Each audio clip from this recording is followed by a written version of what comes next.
I may actually like the day after the holiday that's served turkey even more than the day of. I mean, the possibilities are endless. Sandwiches, soups, pastas, and one of my favorites, pot pie.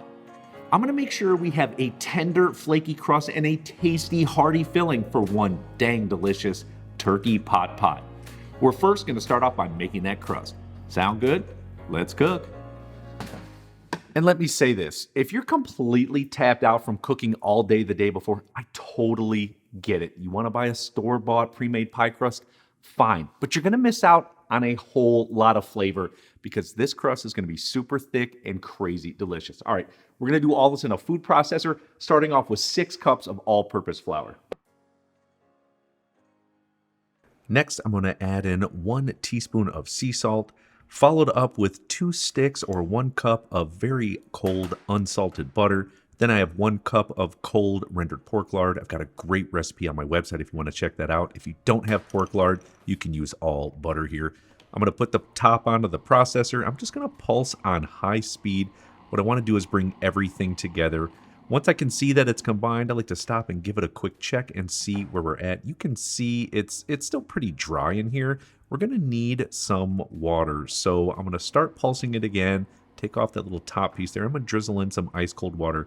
I'm going to need about a 1/2 to 2/3 cup to help bring it together. And you can already see the dough is starting to form. This looks really good.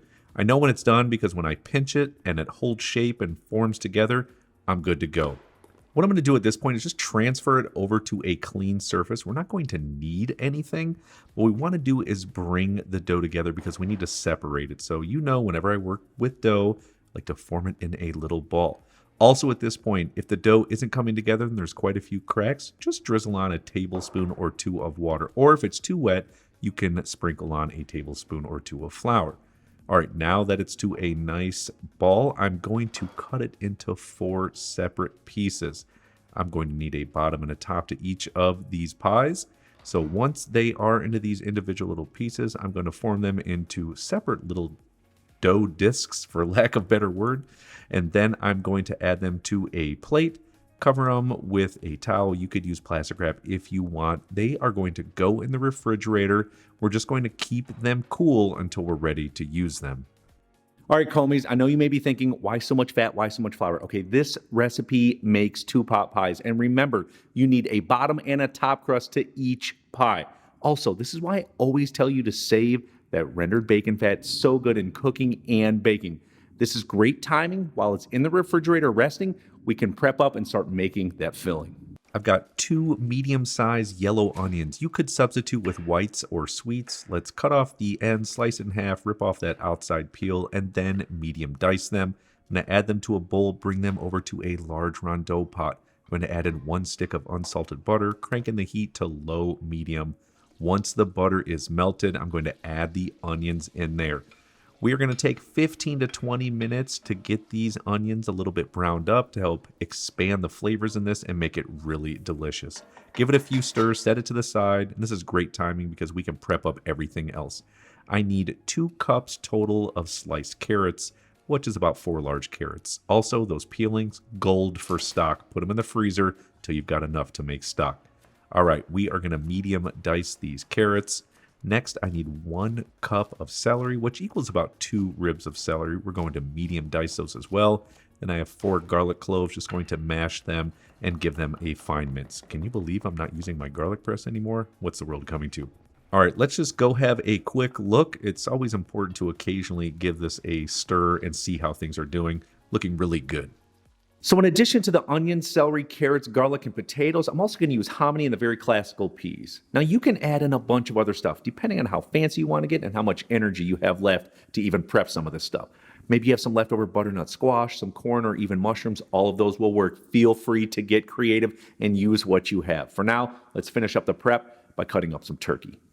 One more thing, I don't want to forget this. I've got 1 large russet potato. You could use a Yukon Gold. We're just going to peel it and medium to large dice it. I'm looking for 2 cups total of potatoes. I'm going to hold them in some ice cold water so that they don't turn brown. Now for the turkey. You can use breast meat, you can use thigh meat, totally up to you. You can also shred it using 2 forks. What I'm going to do is thinly slice it and then turn it, and then I want to small dice it. I want little bits of turkey in there. I don't want big chunks. That's just me. Once you've cut up 6 total cups, we are going to set it to the side on a plate. We're bringing that and the other vegetables over to our rondeau. Let's have a look. Onions look fantastic. Smells wonderful in here. I'm telling you, taking the time to do this is really going to go a long way. All right, let's add in the carrots, celery, and garlic to the rondeau pot. I'm just going to turn the heat up to medium. We want to saute these for about 3 to 4 minutes. And you know when you saute, one hand on your hip, the other one is stirring. Everyone does this, even you. All right, after that amount of time, what we're going to do is deglaze with a little bit of dry vermouth, 1/4 cup. You could also use sherry or another dry white wine like Chardonnay. If you don't want to use any wine or liquor at all, no problem, just skip this process. Once it is almost gone or au sec, it's been completely absorbed into the vegetables, we are going to sprinkle on 2/3 cup of all-purpose flour and mix it in. We want to make a roux because we want the gravy to be very, very thick. I mean, if you've ever seen pot pie, it's really thick. At this point, I'm going to add in 4 cups of good chicken stock. I've got a fantastic homemade recipe if you want to check this out. And to activate the roux, you need to turn the heat up to medium high to high. It will almost thicken immediately. It will start to boil and bubble. You're good to go. This is excellent. Now I'm going to add in 1 cup of cold, heavy whipping cream. We want to stir that in until combined, and you'll have a beautiful, creamy, thick gravy. And look, I totally get it. What's with the butter and the pork lard and the cream? Well, I'm supposed to give you a very delicious turkey pot pie, and that's exactly what I'm going to do. But you can try subbing out maybe milk for the cream or maybe a healthy oil that you enjoy instead of the butter when sauteing up the vegetables. Make this recipe work for you. Okay, let's add everything in here. I'm going to add in 1 15-ounce can of drained white hominy. I drained the potatoes. I'm going to add those in there. Next, all that delicious cut up turkey going right into that rondeau. Now I have 2 cups of frozen peas. If you can find fresh peas, bless you. I'm going to add in a 1/4 cup of chopped fresh parsley and seasoning very well with sea salt and fresh cracked black pepper. Now grab your spoon and mix everything together, but most importantly, you need to taste this. I always say season once, taste twice. Taste it, season it, taste it again. Does it need a little bit more? Is it missing something? This is how you become a better cook. In addition to the parsley in there, you can also add in other fresh herbs like 2 teaspoons of fresh chopped thyme, or swap that out with rosemary, or tarragon, or even sage. Again, I can't say it enough. Make this recipe work to your liking and all the flavors that you love. All right, we're going to put a lid on our pot pie filling, push it to the side. We're going to get started on rolling out our crust. Let's grab our pie dough right out of the refrigerator. It is perfectly cold, and this is great timing to roll out everything. So starting with one of those discs, just going to place it on a clean surface, give it a sprinkle of flour, maybe a tablespoon or 2. We are going to use a rolling pin to roll it out until it's about a 1/4 inch to a 1/3 inch thick. We want a nice thick pie crust here. All right, once it is to this consistency, this is how I like to transport my pie crust. I usually just roll it up right around the rolling pin. Makes it really easy to transport without tearing it. Next, I've got a 9-inch, slightly deep fluted pan. A regular 9-inch pan will work fine. What we're going to do is just form this crust to the sides and make sure it's completely pressed down. If it's hanging over a little bit, do not worry about it.